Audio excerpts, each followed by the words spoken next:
All right. Hey guys. So I'm right now in the middle of a migration, taking Atlas website and migrating it from Webflow to Astro and Sanity. And I wanted to just start making some videos talking through the issues that I'm facing, sharing some ideas. And that really begins with addressing the biggest challenge with a Webflow migration to full code. Once you take your clients off Webflow, you automatically lose all of the good things that Webflow has that allowed our clients to manage and edit their site visually. I'm talking about things like the canvas, where you can literally go to any page you want. You can see an overview of all the pages on your site. You can click into a page and immediately start clicking on the canvas and updating text, images, that kind of thing. What I wanted to talk about is a couple of ways that I've been playing around to make this work. The first one is actually something my brother built. I'm going to share my screen right here, the site manager tool. And we can see that it's like a free flow framer-like canvas. And immediately out of the box, you get a very visual way to see your site overview. Like, I love this fact that you can see all your pages visually, and you can just drag the canvas around to just find the page that you want to. This is pretty cool. And when you click on one of these pages here, you open up this kind of like editor view that Webflow had, the legacy editor, and you can directly click on, text and edit that. On the left here, you've got this sidebar with, all these blocks that you can rearrange. They're basically sections. Got our props on the side here, our SEO. And, once we've made our changes, we can publish our site up here. And this is pretty cool. He's also got a bunch of other things like the media library, even some collections here. It's pretty awesome. So what I did is I took this and I kind of de-scoped it and applied it to Antler. So I made a much more basic version here that I just called, Antler pages. It's just a prototype. But what we have here is our free flow canvas as well. So we can move around, which is very nice. And we click into a page. Now this is a deployed website that I've built here. So if we go to this Antler, you can see here it's deployed Antler pages on Vercel. And we can see here that we've got this current heading. But if I go, change this to Sydney, and then I update this image to this forest here, I can click publish. What this is doing is now it's going to basically send that content and redeploy, rebuild the site with these new changes, giving us this. We can try and refresh it, see how quick it is. The site has to build, so it might take, 10 to 20 seconds sometimes.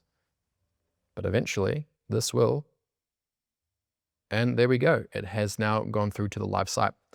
This is really cool. The issue with it is that it's quite complex. You've got to manage the visual editor. You've got to be able to stage your content as a draft. There are lots of potential bugs that can happen with such a complex product like this. So, and then there's also the fact that your dynamic content, to create dynamic sections, you need to get that content from Sanity or whatever CMS you're using into the sections, which means you've got to fetch data from an external source. To actually implement this for an enterprise client will be quite a lot of work. And then what I realized is there might be a better way of doing this with Sanity. We're already using Sanity for our CMS, and probably most of you know that Sanity is a way to manage your content. But what you might not know is that Sanity has this really cool visual editing feature that I'm going to show you right now. So you can go to the docs here on Sanity, Sanity docs/visual editing. And here is a really awesome feature that basically takes care of all this complicated stuff for us. If we come to the introduction section, we can see some of the cool things this does. Click to edit, live preview, drag and drop page building. These are exactly the features that we were trying to build ourselves back then. And now this comes out of the box with what Sanity already has. And I found out about this from Timothy Ricks in one of his latest videos. He built a page editing experience using these exact features right here. So I recommend checking out Tim Ricks's video to learn more about this. But the other thing I want to mention here is that your content, if it already lives in Sanity, then you don't have that problem that I had before, where I had to fetch the data from an external third-party tool to get it into my visual editing app. If your visual editing app is Sanity, then your dynamic data is already in the app. So it's almost like it's native. Why remake the wheel when Sanity already has the infrastructure there? And the really cool thing about Sanity is when you set up your Sanity Studio, the place where you manage your content in Sanity, it's just a React app. So if you want to have a drag, zoom out Figma canvas to show your pages on, you don't have to pass on that. You can just bring that into Sanity because you can build out a full stack app on Sanity. Like imagine in Webflow, if you wanted to move the navigator onto the other side of the page. In Sanity, you can just change it in the app. The Sanity app is yours. Your complete experience is managed by your code base and your team. Another benefit of leveraging a third-party tool like Sanity instead of building your own is that you get a product that's being maintained by a developer team.